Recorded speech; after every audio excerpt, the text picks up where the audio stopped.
তাই নবদ্বীপ ধাম, নবদ্বীপ ধামে শচীগর্ভ সিন্ধু মাঝে অবতীর্ণ হলেন গৌরাঙ্গ মহাপ্রভু। অবতীর্ণ হয়ে তিনি বাল্যলীলা সমাপ্ত করে বিদ্যাভাসে দিগ্বিজয় পণ্ডিত হলেন।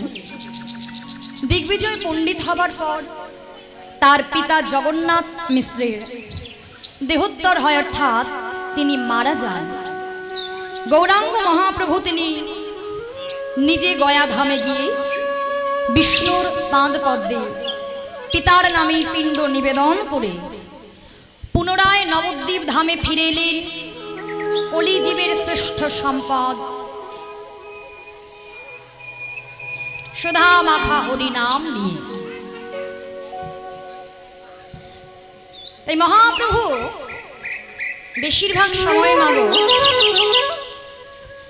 তিনি শ্রীবাস আঙিনার মাঝে ভক্তগণ সঙ্গে লয়ে হরি নামে প্রেমে বিভোর হয়ে থাকতেন, আমরা সকলেই জানি।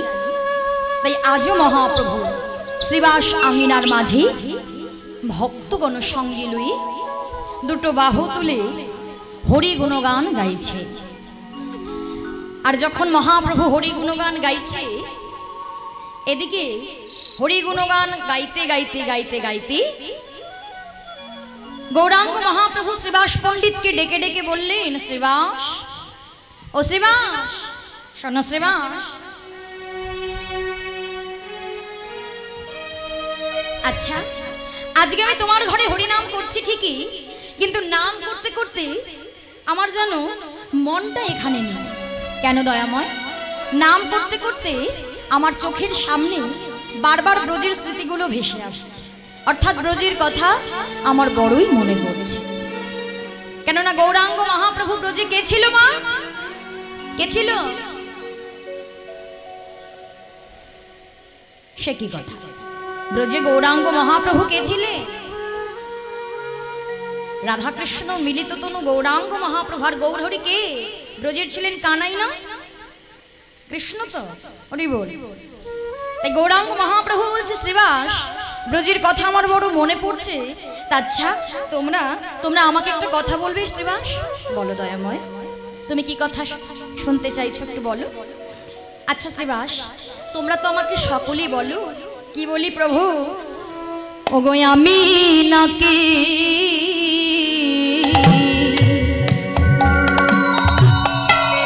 ওগো ব্রজে কানাই,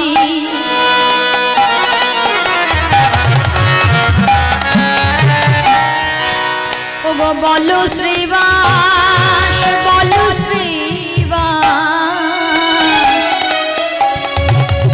কোথায় আমার দাদা বলাই?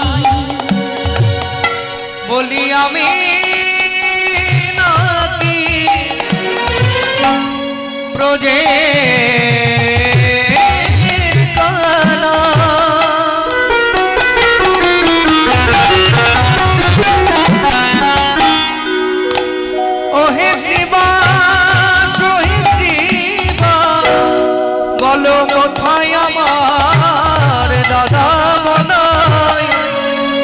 বলে তার আমি অদর্শনে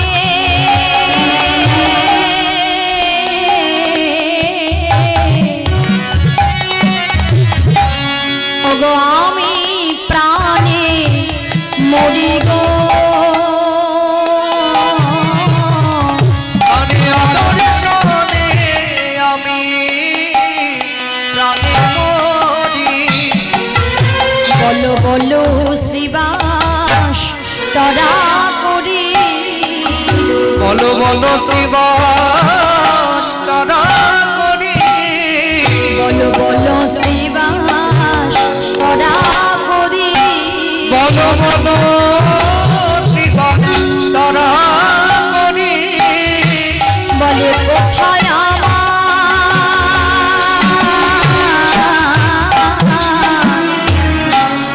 হলো ধরে, বলো বলো শ্রীবাস তরা করি, বলো কোথায় আমার হলো ধরে, বলো শ্রীবাস তরা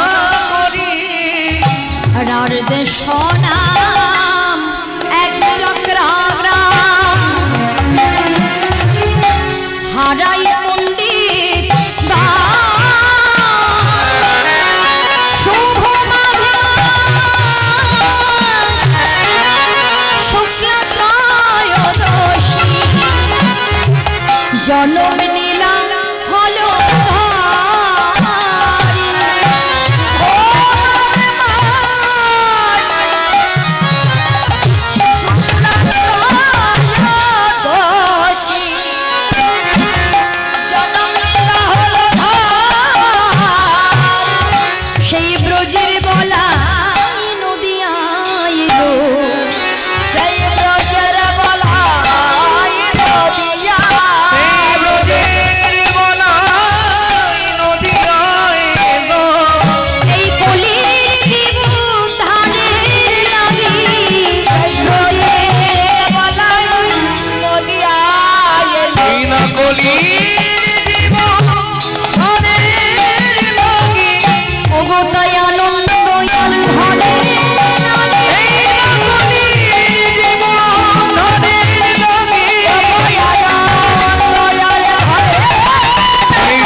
তাই আজকে মহাপ্রভু গৌরাঙ্গ মহাপ্রভু শ্রীবাস পণ্ডিতকে বলছে, শ্রীবাস তোমরা তো আমাকে সবাই বলো আমি নাকি ব্রজের কানাই, আমি নাকি ব্রজের কানাই।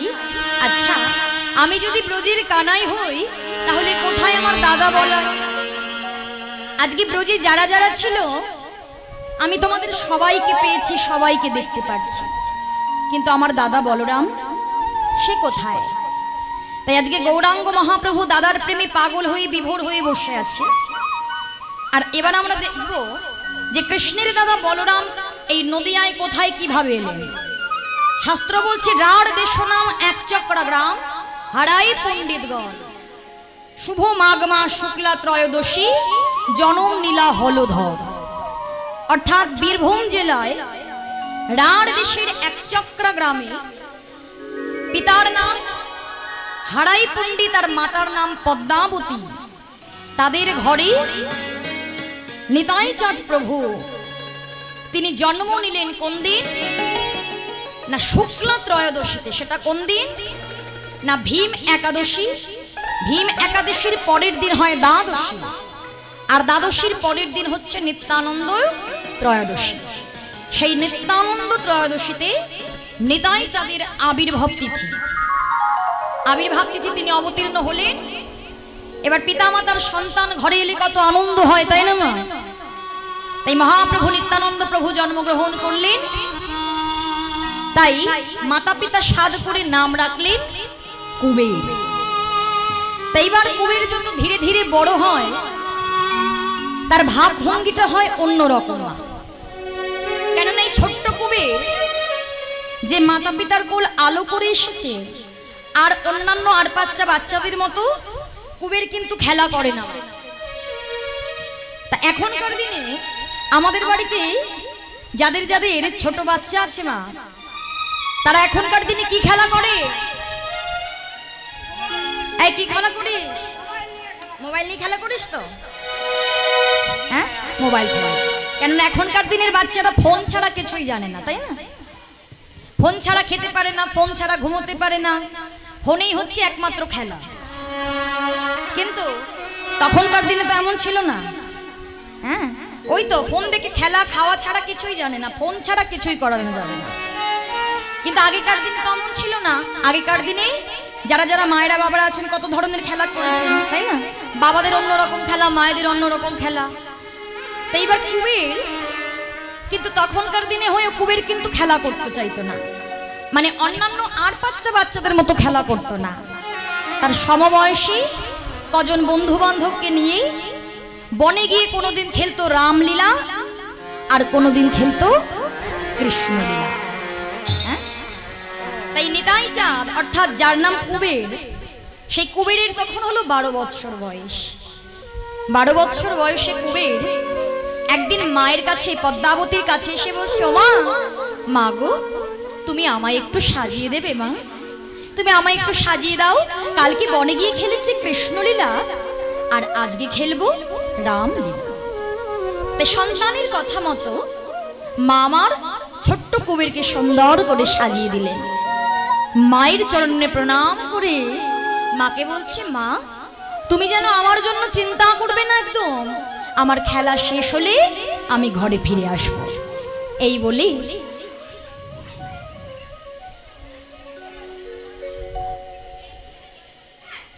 হরি বল হরি বল।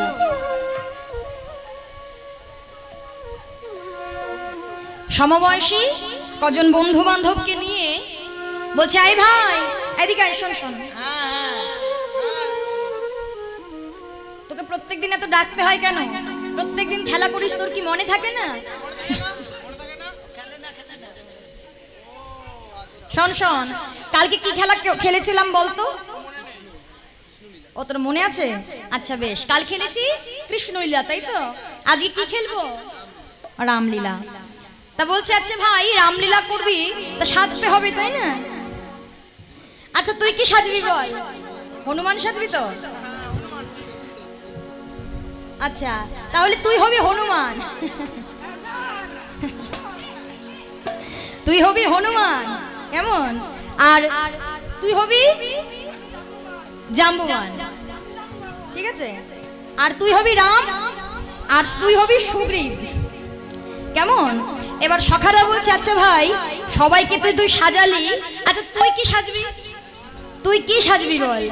তখন কুবের বলছে, কালকে কৃষ্ণলীলায় সেজেছিলাম বলরাম, আর আজকে রামলীলায় কি সাজবো জানিস?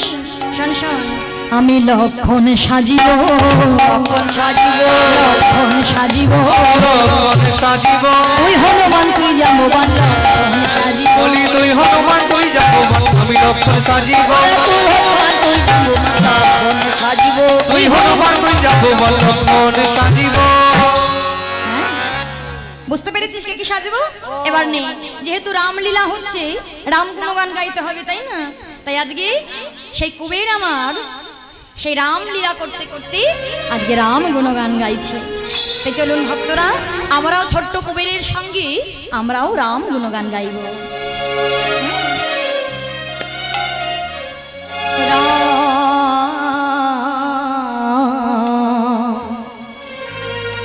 সীতাপতি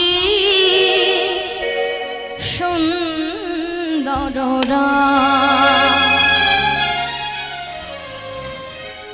তুমি